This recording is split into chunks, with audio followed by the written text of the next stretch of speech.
সোমবার নবান্নের বৈঠক থেকে শহর দখলমুক্ত করার কড়া বার্তা দিয়েছিলেন মমতা বন্দ্যোপাধ্যায়।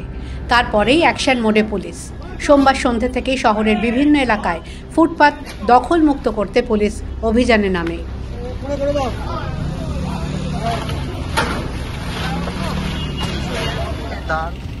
রাতে হাতিবাগান এবং সল্টলেকে বেআইনিভাবে গজিয়ে ওঠা দোকানদারদের সঙ্গে কথা বলেন পুলিশ কর্তারা। মঙ্গলবার সকালে শুরু হয় অভিযান।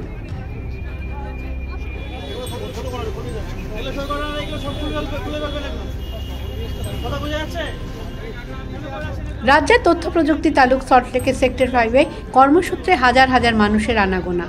ক্রেতা টানতে সেক্টর 5-এর বিভিন্ন ব্লকের রাস্তার দুধারে বাঁশ, কাঠ, ত্রিপলের ছাউনিতে বহু খাবারের দোকান গজিয়ে উঠেছে।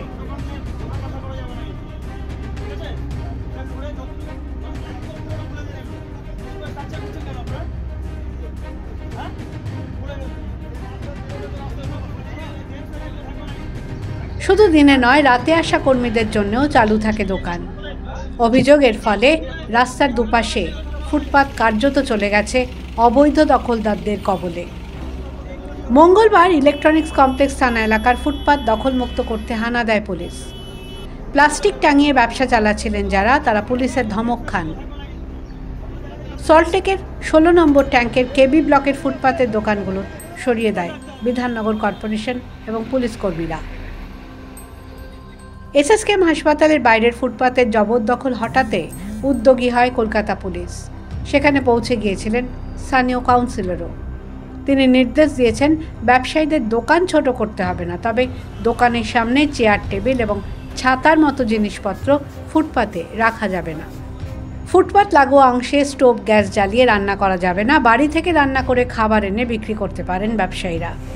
একই সঙ্গে পরিষ্কার রাখতে হবে রাস্তা। বলা হয়েছে এই টুল ফুল সরিয়ে এই প্লাস্টিক প্লাই পরিষ্কার পরিচ্ছন্ন রাখার জন্য, সামনে হাসপাতাল তো এই জন্য বলে গেল যে নোংরা এখানে করবেন না, প্লাস্টিক লাগাবেন না, আর স্টোভে রান্না করবেন না, বাড়ি দিয়ে করে দিয়ে। আপনারা যা রান্না মানে আপনারা যা খাবার বিক্রি করছেন, অর্থাৎ রুটি অন্য কিছু, সেগুলো তো তাৎক্ষণিক তৈরি করে দিতে হয়, সেক্ষেত্রে কি করবেন? সেই ক্ষেত্রে এখন চিন্তা ভাবনা করবো কী করবো, এখন তো কিছু বলা যাবে না। পিজির গেটের সামনে লোক লাগালে দোকান, পাবলিক যাবে কোথায়? পেশেন্ট কী করে যাবে? কিন্তু এখানে তো কোনো পেশেন্টের কোনো প্রশ্ন নেই। এখানে তো আমাদের দিদি দোকান দিয়েছে, আমরা করে খাচ্ছি। দখলদারির অভিযোগ রয়েছে শিয়ালদা স্টেশন থেকে এনআরএস হাসপাতাল পর্যন্ত এলাকাতেও। সেখানেও দীর্ঘদিন ধরে হকারদের জন্য পথচারীদের হাঁটতে অসুবিধা হয় বলে অভিযোগ। অভিযান চলল এখানেও। দুপুরে ফুটপাত দখলমুক্ত করতে গড়িহাট, হাতিবাগানেও পৌঁছে যান পুলিশ কর্তারা। উত্তর দক্ষিণের এইসব জায়গাগুলোতে বেশ কিছু দোকানের অংশ আবার রাস্তার উপরে চলে এসেছে। এই জায়গাগুলো ঘিঞ্জি ফুটপাত দখলমুক্ত করতে সেখানকার ব্যবসায়ীদের কড়া হুঁশিয়ারি দেওয়া হয়েছে।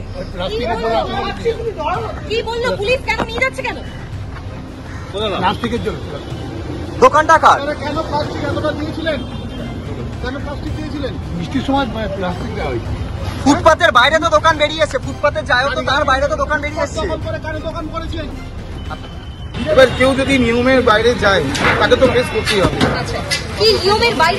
দেখুন, যেটা হচ্ছে প্লাস্টিক আমাদের পলিসির মধ্যে নেই, কিন্তু বর্ষাকাল মালপত্র বাঁচানোর জন্য হকাররা প্লাস্টিক লাগায়, কিন্তু আমাদের নিয়ম যেটা আছে, বৃষ্টি হলে পরে মাল ঢেকে রাখো, বৃষ্টি শেষ হয়ে গেলে পরে প্লাস্টিক সরিয়ে দাও।